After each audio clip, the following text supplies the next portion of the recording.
Assalamualaikum warahmatullahi wabarakatuh. Balik lagi bersama saya Noval Aniswazan. Kali ini saya akan menjelaskan sedikit mengenai matematika diskrit. Matematika diskrit atau diskrit adalah cabang matematika yang membahas sesuatu yang bersifat diskrit. Diskrit di sini artinya tidak saling berhubungan atau lawan dari kontinu. Kontinu sendiri bila dikutip melalui KBBI artinya berkesinambungan, berkelanjutan atau terus-menerus. Bila dikutip melalui Wikipedia, fungsi kontinu dalam matematika adalah fungsi yang bila dijelaskan secara intuitif, perubahan kecil dalam masukannya berakibat perubahan kecil pula pada keluarannya. Bila tidak demikian, fungsi tersebut dikatakan diskontinu. Berikut terdapat contoh grafik progres kasus COVID-19. Untuk diskrit sendiri, diskrit adalah sejumlah berhingga elemen yang berbeda atau elemen-elemen yang tidak bersambung, di mana data diskrit merupakan data yang satuannya selalu bulat dalam bilangan asli, tidak berbentuk pecahan. Fungsi diskrit digambarkan sebagai sekumpulan titik-titik. Berikut contoh diskrit. Ditampilkan grafik penderita gangguan mental. Untuk perbedaan antara data diskrit dengan data kontinu, data diskrit sendiri sifatnya countable atau terukur, sedangkan data kontinu sifatnya infinite atau tidak terbatas. Selanjutnya kita beralih ke manfaat dari matematika diskrit. Matematika diskrit sendiri yang kita tahu memiliki aplikasi di hampir setiap bidang kehidupan seperti ilmu komputer, kimia, botani, zoologi, linguistik, geografi, dan bisnis. Manfaat karena kita di teknik informatika, maka kita mengambil manfaat di bidang ilmu komputernya. Yang pertama, terdapat perkembangan dalam lingkup memori. Memori digunakan untuk menyimpan berbagai bentuk informasi sebagai angka biner. Informasi yang belum berbentuk biner akan dipecahkan dengan jumlah instruksi yang mengubahnya menjadi sebuah angka atau urutan angka-angka. Pengelolaan angka-angka dalam matematika diskrit dapat digunakan membentuk suatu rumus pemrograman yang digunakan dalam pengembangan ilmu komputer.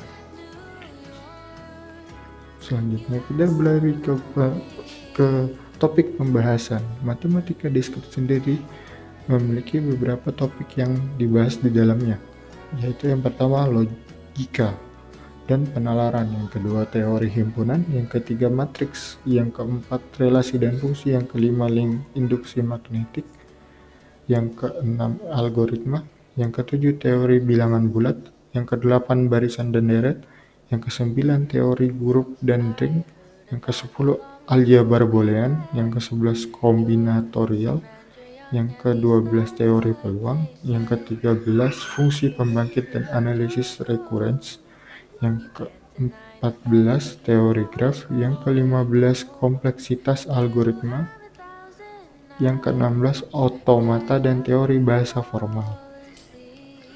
Selanjutnya yaitu kita beralih ke peranan matematika diskrit. Peranan matematika diskrit sendiri sudah banyak penerapan dari teori matematika diskrit yang di kehidupan sehari-hari. Di antaranya ada cloud computing, teori peluang, jaringan komputer, dan lain-lain. Saya di sini mengambil penerapan matematika diskrit di kamera digital dan cloud computing. Di kamera digital sendiri, cara komputer digital bekerja secara diskrit. Informasi yang disimpan dan dimanipulasi oleh komputer dalam bentuk diskrit.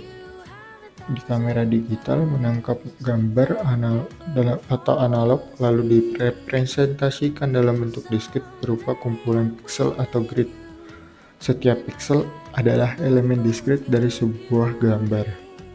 Berikut di sebelah kiri terdapat sebuah gambar dan sebelah kanannya ada tampilan gridnya. Selanjutnya kita beralih ke cloud computing. Cloud computing adalah gabungan dari teknologi komputer atau komputasi dan pengembangan berbasis internet. Cloud sendiri adalah metafora dari internet yang sering digunakan untuk menggambarkan diagram dalam jaringan komputer. Cloud computing juga merupakan metode komputasi yang terkait dengan teknologi informasi yang disajikan sebagai layanan untuk menyimpan data-data dalam jumlah yang cukup besar. Di cloud computing sendiri terdapat tiga layanan. Yang pertama, infrastruktur as a service.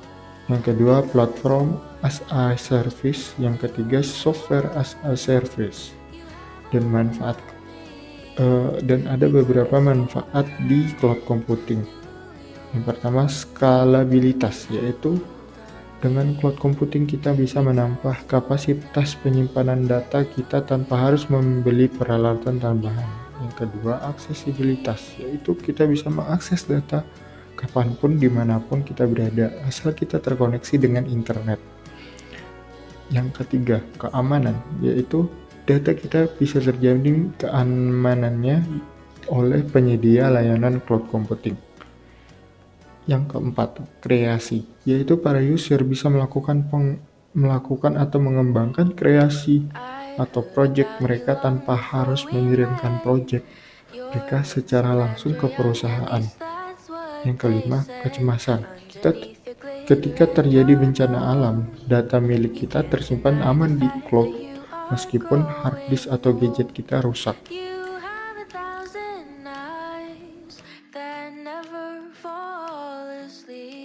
Mungkin sekian dari yang bisa saya sampaikan.